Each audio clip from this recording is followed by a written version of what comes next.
Jack 4887. I'm Kevin. My candidate number is 5075. The first question we're going to do is, in what ways does your media product use, develop or challenge forms and conventions of real media text? So the first thing we talked about was our target audience. That's the first thing we did. We took into consideration of different age groups that this film would be more suited for. Since it was a horror, we knew the film would have to be over 15 because there'd be violence in it, blood, and all other usual things that you'd see in a horror movie. We also took into account that there are actually some horror movies that are for 15 years old, so that's why we chose the 16 to 24 age demographic. Another reason we chose this demographic is because of the successes of movies like Cloverfield, which used viral marketing to appeal to this audience, and therefore it had significant success. So because we chose this age group, we had to conform to certain stereotypes. So we used blood, lots of dark imagery and stuff like that.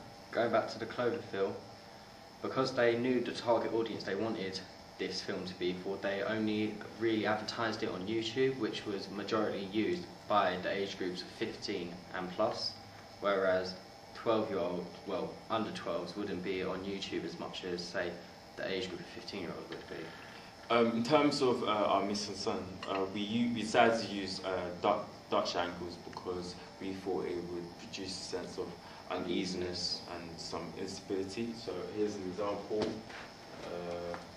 where the camera's tilted and they use low or high angles, and it just makes the audience feel a bit uneasy. The angle's very simple. You only tilt the camera 30 degrees to anti-clockwise or clockwise, but we felt it gave a very significant effect to our recording. We also tried to use a variety of camera angles because it's a trailer and we want to show that we are in tune with the kind of angles that are used in real trailers. So we used lots of close-ups and extreme close-ups because and used long shots to give it the diversity, and we felt the long shots would give the trailer the mysterious effect that a stalker would have in general. We decided to use a narrative in our trailer because we wanted it to feel like a story, and towards the end we don't reveal what actually happens. Another reason we chose this is because it would be much easier for our audience to understand what's going on. We'll touch on that in further questions. We use a lot of superimposes because, like we said before, we can tell the audience what's happening, and also we can add conventions. We felt that if we added the superimposes, that it would be a lot more easier for the audience to understand what was going on in the trailer, instead of them being lost, say, halfway through the trailer. So, for example, we have a superimpose here where it says nowhere to hide, and we ran on that theme, so there was nowhere to hide, nowhere to run, stuff like that. This could also relate to stereotypes, where your stereotypical film will have these superimposed scenes where they sound very corny, but as you can tell, they are very effective. And we also, they use the other trailers like Scream, where it says a new generation. And was it? Yeah, new generation. And also we could add conventions, like towards the end of the trailer we said that our movie was going to be released during Halloween, which we felt would be best time to release a horror movie, as a lot of people would be looking for the thrill during the Halloween season. And of course it fits in with our target audience because Halloween is a time for where people often go and watch movies. So for example, Paranormal Activity in America got I think 55 million on its opening weekend, so that shows the success of releasing horror movies during that time of the year. And it shows the importance of working out when you should release a film for certain genres. As previously talked about, we used lots of stereotypes to make it conventional, so we tried to make the trailer stereotypical in the sense that we used two blonde girls who were the victim. We looked at the trailers for like Scream and Halloween. It seemed only necessary that we used a blonde bimbo stereotype where the killer is obsessed with just one girl who happens to be blonde hair and blue eyes. We decided not to give any of our characters any backstory because in trailers you barely know anything about people, so we thought we would conform to type with that. And in terms of music, we both challenged and remained conventional. So we were conventional because we used a loud piano, like a slow build-up piano. Yeah.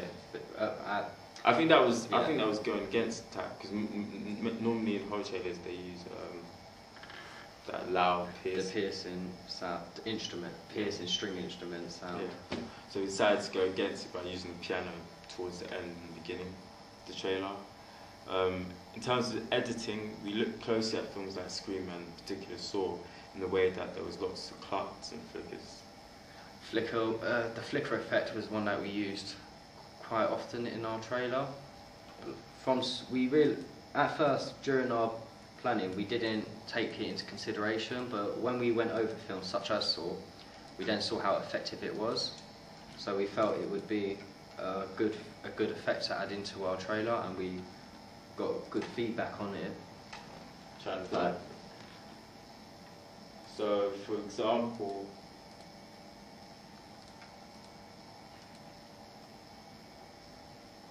I'll take a long time to load.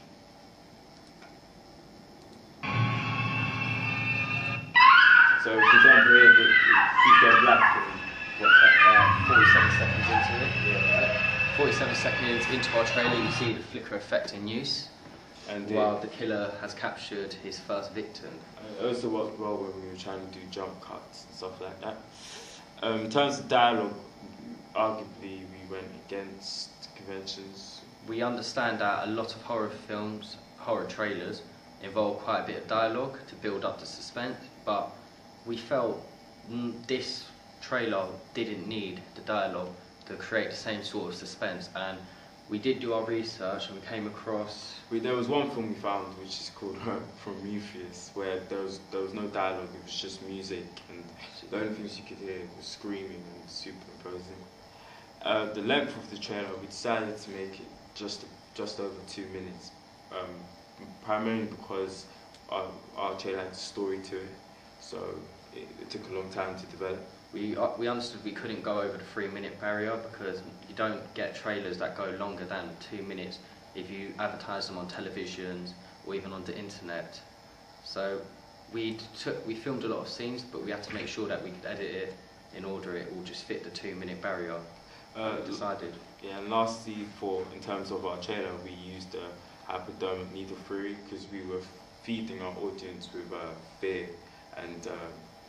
Like we said, with all the conventions we use with music, the pacing of the trailer, so it left the audience with a fearful mindset after they watched it. In terms of our teaser poster, we used lots of, in terms of colour we used... we start with the conventions. When it came to colour, we start with black, white and red. Yeah. Black being very dark, white, that little glimpse of light that you'll get in a horror film. And then red, obviously, symbolic of blood.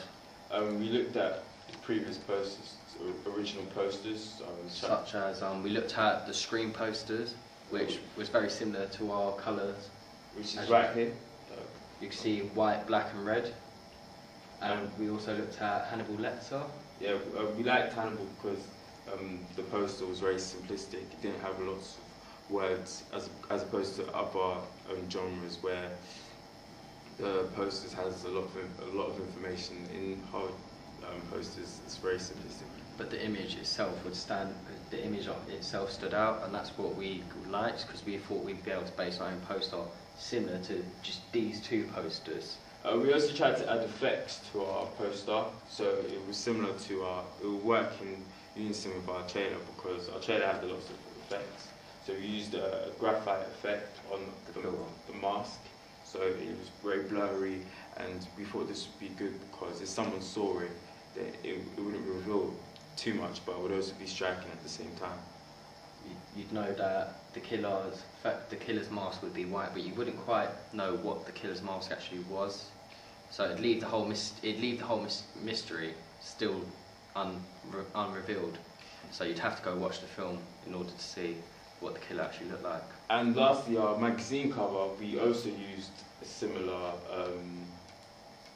similar type of colour. So we used red, Black and white, stuck to the conventions. We didn't feel that it would be relevant to try and mix up the conventions. We thought if we stuck to it, it'd be a very effective piece.